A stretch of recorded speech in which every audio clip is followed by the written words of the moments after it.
আস্তে আস্তে করে লাগা।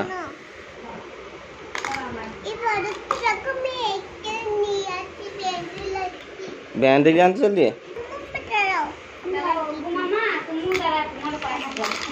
এইখানে লিখেছে এইখানে বসো ভালো করে হুম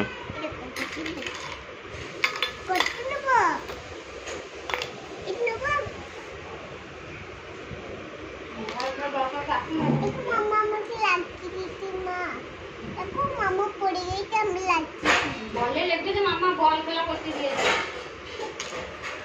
খেলা করে বল খেলতে তারপর বল খেললে কি ওইখানে না ওইখানে আঙুলের এইখানে এইখানে